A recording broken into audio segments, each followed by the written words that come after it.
magtanim tayo ng sarili nating pagkain na parang hindi na tayo bibili. So, malaking kabawasan din yun, katipiran sa budget natin na tayo ay magpuproduce ng sarili natin na pagkain. At saka, maging inspirasyon din sa iba na pwedeng magtanim, di ba? Na yung pagkain natin ay sa sarili nating bakuran kukunin. Yung iba, kahit sa city, yung mga iba, kahit nga wala silang lupain, wala silang malaking space, ay nakapagtanim pa rin sila sa pamamagitan ng kanilang mga recycled materials na yung halimbawa, sa mga bote, mga ganon, pet bottles, or sa kung ano-ano, mga timba, mga sirang timba. So, yung iba, hanging, at least nakakapag-save sila ng space at nakakapagtanim pa rin sila. At meron ding tinatawag na yung hydroponics na yun, tubig lang yung hindi na kailangan ng lupa.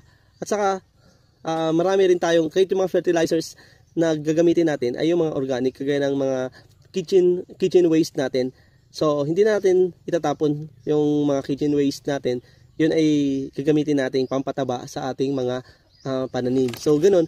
Sa ganung paraan ay mababawasan din yung mga basura natin, di ba? At nakakatulong talaga na para lumaki yung mga pananim. Ayan guys, tayo ay magpupunla. So, ito muna yung ipupunla natin, yung bell pepper. Yung iba saka na kasi hindi pa kompleto yung yung mga styro na malagyan ng lupa. Madami-dami din to. So sana tumubo.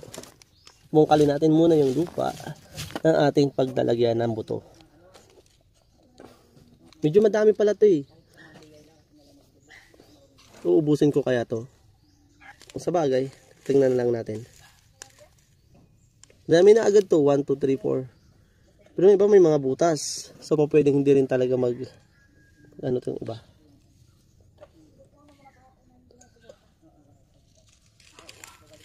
Siguro hindi natin uubusin. Kasi masyadong madami na, sayang din.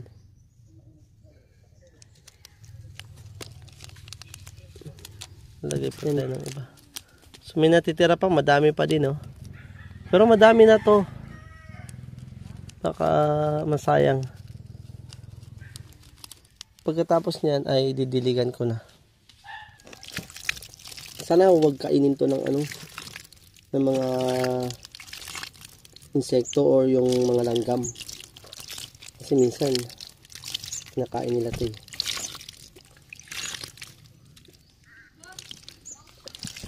So yan muna.